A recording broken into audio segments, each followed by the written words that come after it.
Hello and welcome to Citation Needed, the podcast where we choose a subject, read a single article about it on Wikipedia, and pretend we're experts, because this is the internet, and that's how it works now. I'm Noah, and I'd like to remind everybody that I did an essay about my vacation first. It doesn't really matter who wrote what when. My episode came out first, so Cecil is copying off of me. Also, Heath, Eli, and Tom are here. Hey, Cecil, when did you finish your first essay and post it, though? Like, when? I fucking posted it a fucking month ago. I'm called a Puggabaker. In fairness, I submitted an essay about how I used my time off of work, and then you guys all cried and said, I think this was a quote, we can't make this funny. No one can make this funny. Why did you make me read that? So Yeah, no, that's fair. That's fair. So we were going to do the Fatty Arbuckle. Yeah, we were like, let's do Fatty Arbuckle instead. No, okay, so right in the midst of me, then Cecil telling you how awesome our vacations were, it's kind of awkward for me to hit you up for money at this point in the show, as we so often do. So I'm going to wait until the end of the show. And with that out of the way, tell us, Eli, what person, place, thing, concept, phenomenon, or event will we be talking about today? We'll be talking about the Vasa. All right, Cecil, you read the article and actually went to the thing and touched it. Are you ready to show us your slides? If you guys could dim the lights, here's my plain seat belt buckle. I just want you to... Ooh. I thought it was upside down, but it wasn't. Oh, okay. So next slide. So tell us, Cecil. wait, maybe the slide's upside down. Maybe it was upside down. Yeah. Yeah. So tell us, Cecil, how are you going to make your vacation tax deductible? Didn't think of that. I'm totally going to do that now. 100%. Okay, so I recently visited Sweden for the first time, and I went to the most amazing museum while I was there. The subject of the museum is essentially one gigantic recovered object. It's a 64 cannon double gun deck warship that sank in 1628.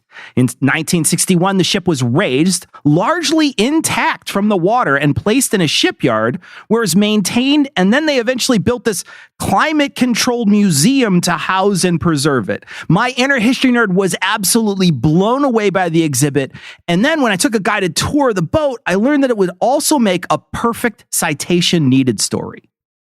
Is it because they overloaded the cargo bay with competence, Cecil? Is that, is that why? Right. Yeah, no, I feel like may you one day live through a citation needed episode is a pretty solid curse. Right? Oh, yeah, for sure. Pretty much. In order to get to the ship itself, we have to go back to the time and the place to get a little background. Sweden at that point was a lot bigger than it is right now. It's chilly, Cecil. It's cold. Yeah. It had parts of other current Baltic countries as its territory and was considered one of the major powers in the region. Sweden had a navy, but had lost some battles and some ships in the years leading up to 1628, so they were down some ships. The Swedes also never stopped getting into battles and wars that required a navy. And they had a lot of economic interests that required them to get involved in conflicts that occurred in neighboring states. I'm so excited. I went to this place a couple years ago, too, with Anne and Anna and Kara, and we got followed around by a random Swedish guy the whole time. This guy had even stronger powers of the neurospice than me. And he just shouted trivia about the boat the whole time, following us around. It was like Citation Needed attacking us with an episode. And even then, I kind of enjoyed it. But the whole time I was like, this would be great if Cecil was explaining it instead. So up until this point, Swedish Navy was mostly small or medium-sized ships with only one gun deck. This is one of the most important data points in this story, so pin in it. They would have smaller guns, what they called 12-pounders. This means that they were loaded with a 12-pound payload. These ships were a lot cheaper than bigger ships that existed at the time, obviously, and they served a practical purpose for Sweden. They excelled at what they used them for, which was mostly escort vessels and for patrolling their territorial waters. They were also great for the tactics of the time, which did involve some cannon foreplay, but mostly wound up with a boarding action. Cannon. By the time my balls are fired, Cecil, we are well past foreplay. Well, it just depends on where the boarding action occurs, Tom, you know? Well, yeah, I've watched a lot of videos. The Swedes play it differently than you and I, man. It's a different field. The king, Gustavus Adolphus, is also described as a keen artillerist. He had wondered if ships, instead of like ramming each other and having a big fist fight, could instead be used as gigantic floating gun platform forts. His thought was, if one gun deck was good, then 2 gun decks is certainly better, right? And why stick 12-pounders up there? We could just turn our cannons up to 11 as well. Wait. Are we turning it up to 11 or down to 11? I don't understand. Get the fuck out. So he authorized a series of ships to be built with 2 gun decks with larger guns, beginning with the subject of this week's episode, the Vasa. Yeah, its full name is Vasalada Cannonsman. Yeah, I'm not sure what qualifies someone, Cecil, as a keen artillerist exactly, but add more and bigger guns to our boat is exactly the kind of tactical genius flex that has kept Sweden the world military powerhouse we know it as today. Trying to imagine them in a battle that wouldn't require a navy, right? Like, who the fuck would you fight? The mole men or something? Sorry. Now, you have to understand at the time, people made pretty good ships if they were sort of based on the ships that were already in service, sort of a standard model. The ships did what they wanted them to do, but we really didn't have a perfect grasp on all the theories behind shipbuilding. People were doing some improvements over time, but there wasn't a ton of research and development going on. So incrementally, ships improved in some ways, but a lot of shipbuilding was like, hey, if it ain't broke, don't fix it. Now, there's an order for a ship with a whole other gun deck on top of the current gun deck. And since this is being built as a firing platform more than a traditional warfare ship, the guns themselves need to be high on the boat. And there's also this great line from the wiki too, quote, safety margins during the 17th century were also far below anything that would be acceptable today. This made Vasa a risky undertaking, end quote. You think? Yeah. Here at Vasa Ships, we don't know the meaning of cant or the basic equations for density and buoyancy. Also, we've loaded these 5 billionaires into our hull. We're not sure why, but we hear it will be a hit. Now, the Vasa was not the largest ship that was ever built up to that point, nor was it a ship with the most cannon, but it was the largest collection of artillery in a ship on the Baltic. Oh, it led the league in third quarter rushing touchdowns from inside the 10 for the month of It really November, is one of those stats, isn't it? And the amount of firepower on the ship in comparison to the size was pretty extreme. In 1797, the U.S. Constitution, also known as Old Ironsides, would have about the same amount of firepower, but it would outweigh the Vasa by 700 tons, or about 1.5 million pounds. Another key difference between these two ships is that the Constitution and the ships of that era would maneuver to broadside the enemy and present the guns on the side of the boat to their target. And the Vasa had gun ports everywhere, all along the curve of the hull, so it could shoot in any direction. Okay, that actually feels pretty smart. Like, if I owned a gun, I'd want to be able to fire at a full 360 every time, right? The attackers come from behind you all the time. That's like their whole thing. Right. Yeah.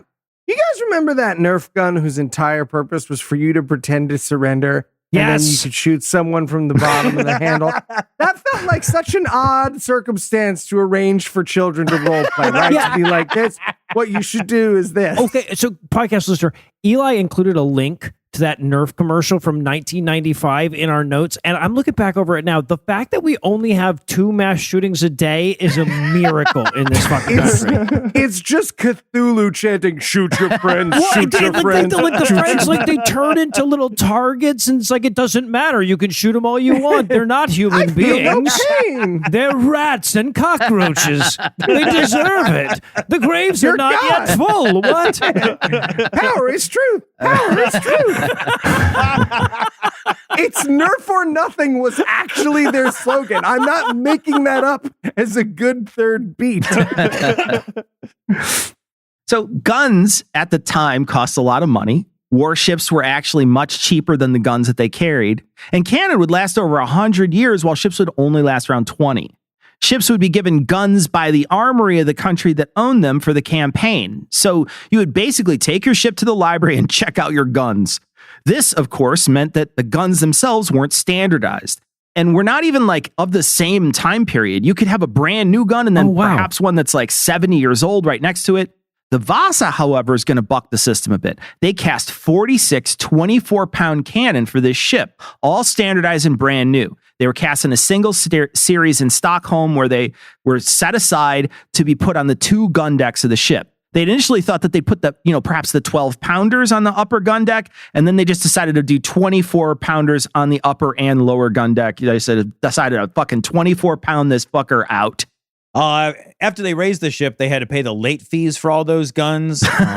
Let's see, 333 years, it's 121,545 days. We're going to forgive the leap days. Say it's a dime a day. Sir, that will be $55,500, please. So that's not as bad as I thought it was going to be, though. Yeah. So they're all going out there like, guys, as long as we fire all the guns at once, we'll balance, right? Or we just have to fire all of them. We can use as big of guns as we want. Doesn't fucking matter. They're just all on one big string, and they just pull the string, and they all go off at the exact same time. So they hired Master Heinrich Heibertison, I don't know if I'm saying that correctly, to construct the ship. He was the shipwright at the Stockholm Shipyard. He started construction in early 1626.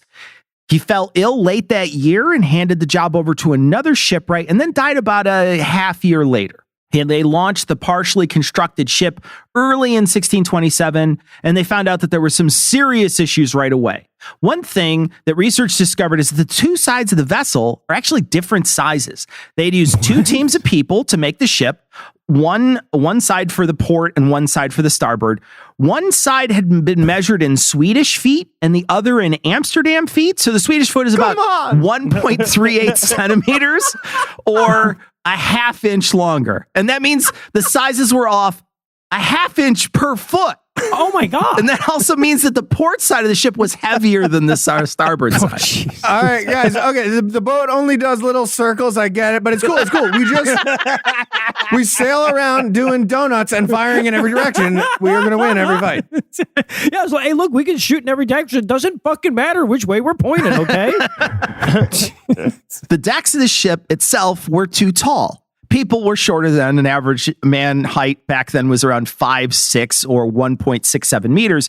The decks didn't need to be that tall. The taller they were, the higher the center of gravity on the second gun deck. The gun decks were both too high out of the water line in the first place and then higher up because the space between decks. They also over-reinforced the second gun deck. They added heavy wooden deck beams and they put them way too close together. The over support meant they didn't have to worry about structural issues, but it was unnecessary. So it added weight to the ship and not in like a ballast kind of way, more in like a weebles wobble and then fucking sink like a stone kind of way. The gun decks themselves were also not parallel to the waterline. Instead, they followed the natural curve of the boat or what they called the shear line. And that also made some of the guns on the boat unnecessarily high. Yeah, so like imagine a sippy cup for little kids, but upside down. Yeah. And with guns pointing in every direction. Good news is we're bristling with guns and there's plenty of headroom below decks. Bad news is we're bobbing about in the water like a wacky waving inflatable arm flailing tube. Yeah. So Okay, you guys joke, but this sounds awesome. We're having some boring boat fight where we're bringing up the broadside to fire our boring normal-sized cannons, and then a drunk Swedish porcupine made of guns comes bobbing into the center thing like, come and get some motherfuckers. Girl with the dragon tattoo. Like, they're ready to fucking go. They did, however, know that there was something wrong with it, even if they couldn't pinpoint what it was. They couldn't pinpoint what it has 2 different sizes. You saw it on the 2 sides. I don't know that they knew that.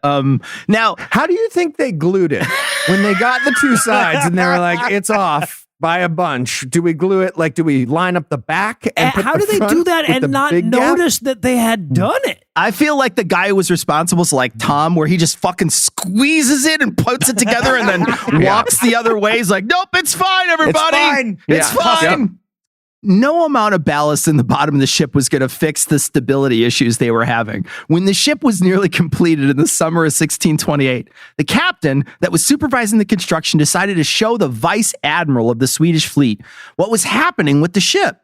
So he arranged for 30 crewmen to run back and forth from port to starboard on the ship just to start it rocking. He had planned to have them run back and forth 10 times. The vice admiral called a halt to the test after the men ran back and forth 3 times because he was afraid he was going to tip over. Oh my God. The admiral... Wait, do a fourth. Do a fourth, even it out. Fuck.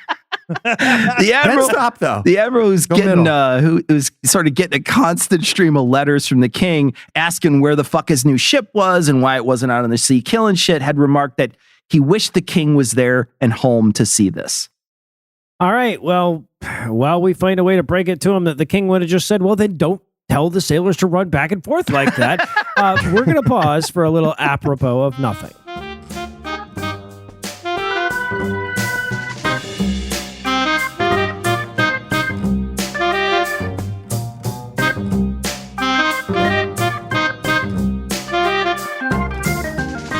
Maybe by attaching it here at the mizzenmast? No, look at the measurements. That would create like a weak union there. I don't know that's a good idea.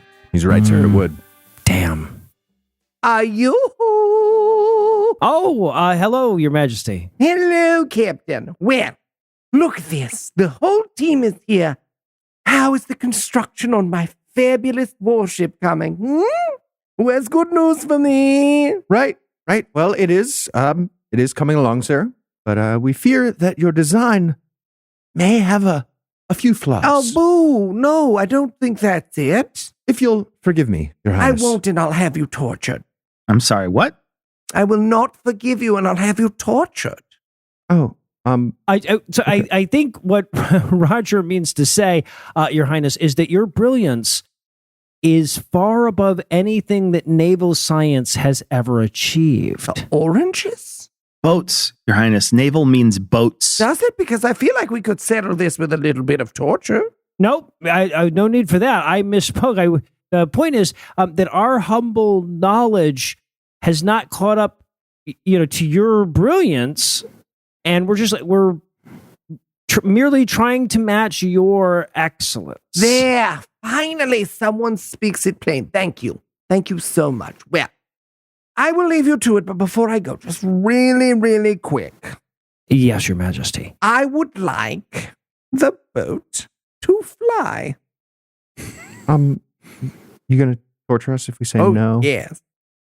Yep. We're going to make it fly. Hooray! Teamwork. Yep. Okay.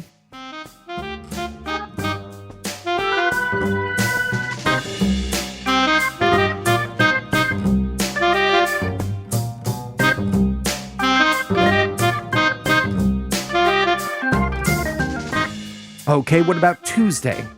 Pizza. Wednesday? Leftover pizza. Right, sure. Hey guys, what you doing? Oh, hey, Noah. Now that Tom's kids are back in school, we're trying to come up with some simple meal planning, but it is not going super well. Look, man, if you can come up with a food that can be cooked in under 8 minutes and doesn't contain carbon, I don't know what to tell you. They don't need carbon? I know some do, some don't. It's like I see. Tom, have you tried Factor? What's Factor? Between busy schedules and summer plans, sometimes all I've got is a couple minutes. Factor helps me eat smarter with tasty chef-prepared meals and that our dietitian approves and delivered right to my door. And now, with more than 65 weekly meals made for how I live and what I like to eat, I've got even more ways to fit in real meals wherever the day takes me. Okay, that does sound amazing. But are they healthy? They sure are. In fact, 97% of customers say that Factor helped them live a healthier life, so you can feel the difference no matter your routine. Okay, but have you actually tried the food? I sure have. Factor sent us a box to try when they became a sponsor. I love how I can follow my heart-healthy diet without wasting time. That's why I, No Illusions, personally endorse Factor. All right, guys, I'm sold. Where do I sign up? Eat smart at factormeals.com/citation50off and use the code citation50off to get 50% off your first box plus free breakfasts for 1 year. That's code citation50off at factormeals.com for 50% off your first box plus free breakfast for 1 year. Get delicious, ready-to-eat meals delivered with Factor. Offer only valid for new Factor customers with code and qualifying auto-renewing subscription purchase. All right, guys, thanks. I feel like carbon's in everything, though. Well, it's not an antimatter. Got it. Antimatter. It's all she'll eat.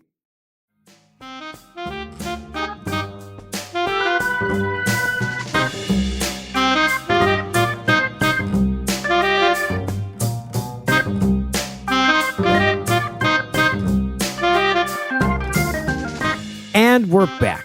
When we last left off, Cecil was telling us what modern America would look like if it was a boat. Cecil. Okay, so we get to the day of its launch, and it's August 10th, and the Vasa is ready for its maiden voyage. I don't know that it is, Cecil. Ready I've to read be ahead. work of You'd that be sentence. right. Yeah. You'd be right. Now, I couldn't find this anywhere in the book or in the wiki, but the tour guide at the museum said it. And it was like, bring your family to work day that day. So Yeah, basically, Swedish guy yelled that at us too.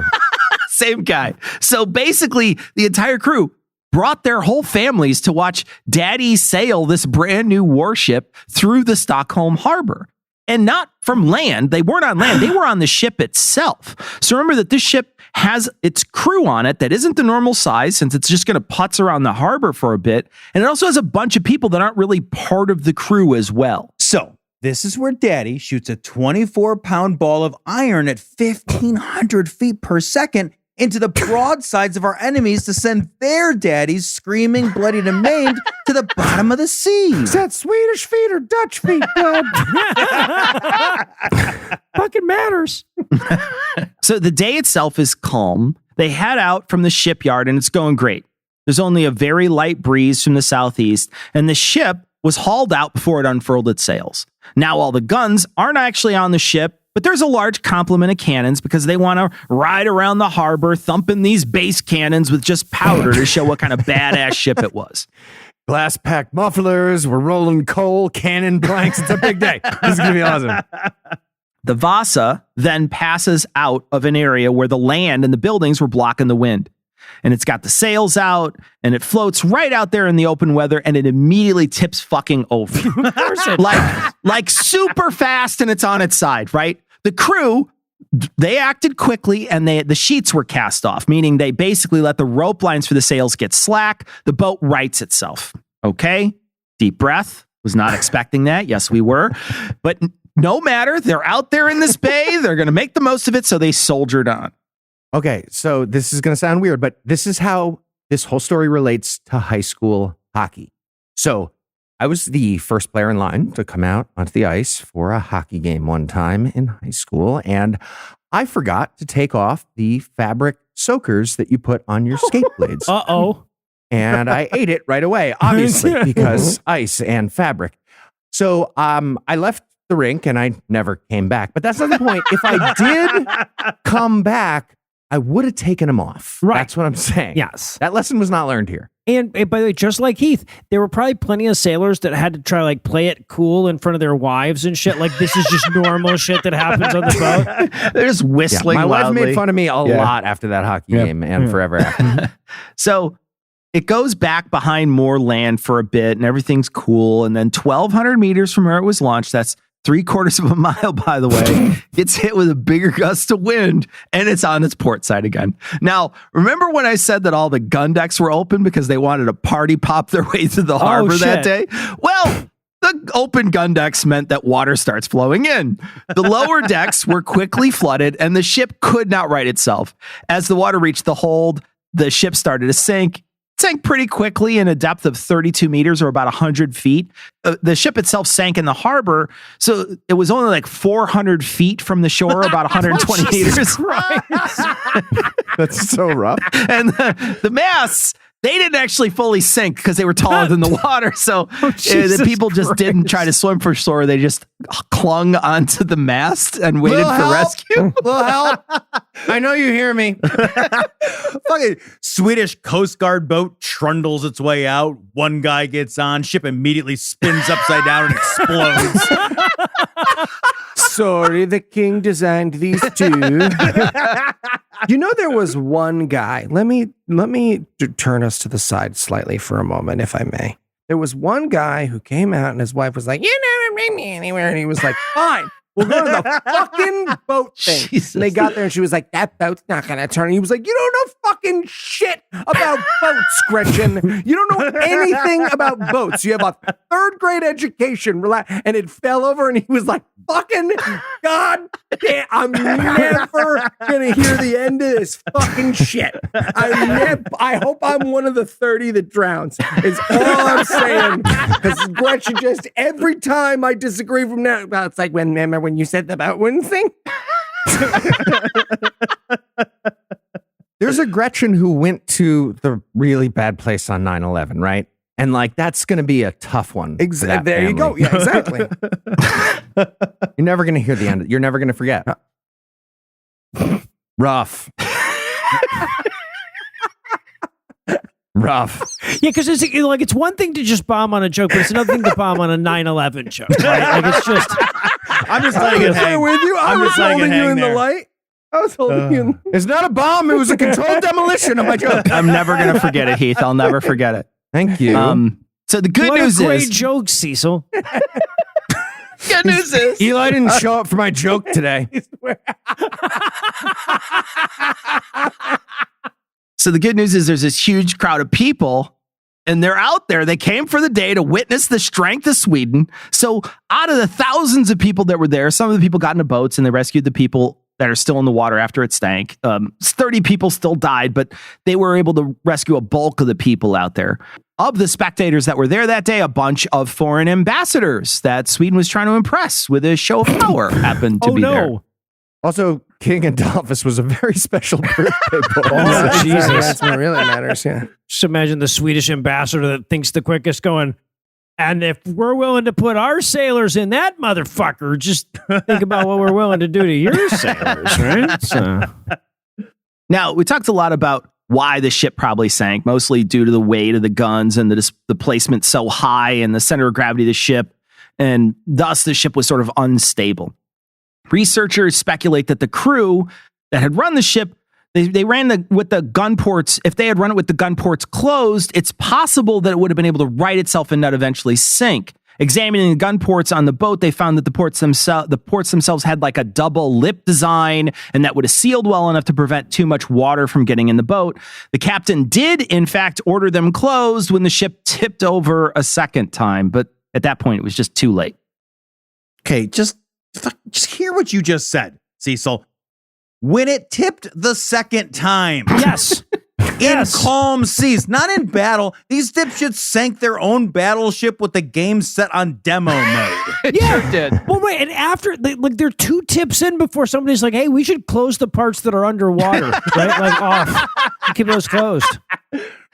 So somebody has to write a letter to the king, who at that point was in Poland.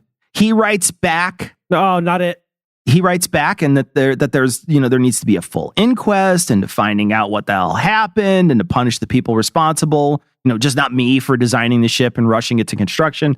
So they immediately set out to find a scapegoat to pin all the blame on. They questioned everyone, and particularly everyone involved tried to blame everyone else. Quote, surviving crew members were questioned one by one about the handling of the ship at the time of the disaster. Was she rigged properly for wind? Was the crew sober? Was the ballast properly stowed? Were the guns properly secured? Did Barack Obama demand an intelligence report that was lying about the ship? These are the questions. However, considering the quote, however, no one was prepared to take the blame. Crewmen and contractors formed 2 camps. Each tried to blame the other, and everyone swore he had done his duty without fault, end quote. Okay, fine. Nobody's at fault.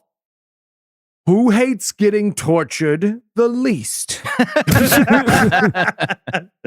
Everyone eventually figured out that if they blamed Master Heinrich, who was like super dead, then no one alive would get in trouble. So that's what they did. No one was found guilty of negligence or punished. On further review, there's 4 minutes of missing footage of Heinrich's deathbed. Very suspicious. It's only a sliver of the deathbed, too. You can't even see the whole deathbed.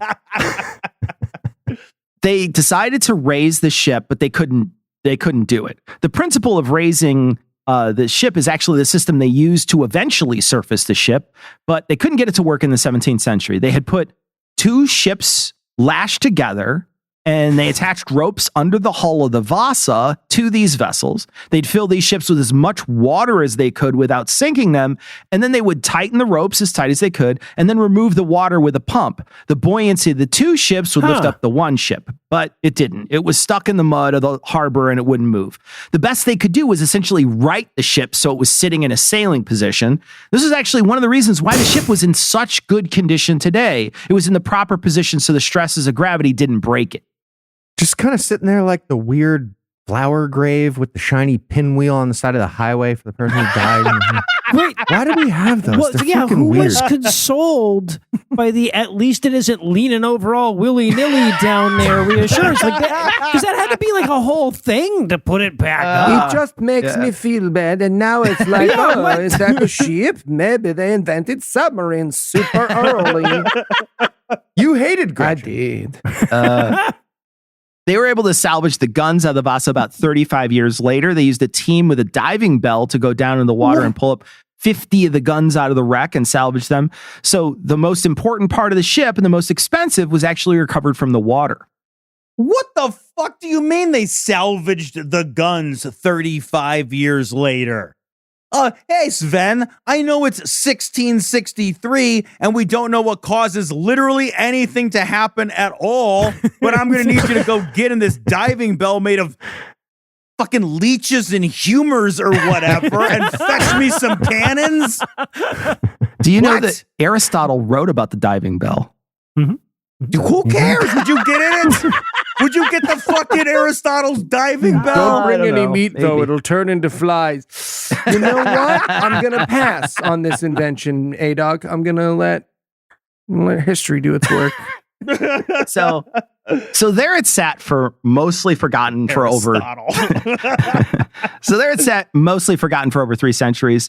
Now, we already mentioned that the position of the ship helped preserve it, but it was also in brackish water, which also played a huge part in its preservation. See, brackish water is salt water, but not to the level of seawater. It had some fresh water mixed in. Well, shipworms live in salt water, and they don't live in brackish water. So the shipworms that would have eaten the shit out of a 1628 vintage ship did not dine on it. It was essentially preserved at the bottom of the harbor. It was lost, though. One amateur archaeologist by the name of Anders Franzen started looking into the histories of shipwrecks and thought he could find this one. He searched the harbor for a few years using a coring probe from a boat, and he did eventually find it. Okay, I don't even know what a coring probe is, but that seems like overkill, right? Because it's fucking 50 feet offshore in the bay and poking out of the water. Like, I feel like you could find anything with a little thing that you scoop leaves out of in your pool. Right? Just wiggle it down there a little bit. The mast did fall off, but anyway, so When the Swedish guy told us about the coring probe, it was a sexual moment for him. Yeah. And we all felt uncomfortable. they really love this dude who found it too. They're like enamored with him. They initially wanted to fill the boat with ping pong balls or freeze it in a block of ice to raise it. You said the secret word! What a fucking stupid idea. But they eventually dug around it and placed steel cables under it and used the buoyancy method I mentioned earlier to raise it. It was first housed in a temporary structure and treated 24 hours a day for 17 years with polyethylene glycol. It's a chemical used in skin cream. This chemical replaces the water in waterlogged wood. Then they started this process in 1962. They stopped it in 1979, and then they let it dry for 9 years. And then they built a museum in 1990, and it has been a climate-controlled environment since then. Yeah, and if you can sneak in a quick face smush when the guards aren't looking, that ship takes 10 years off your life. So good. Eyebrows of an 11-year-old.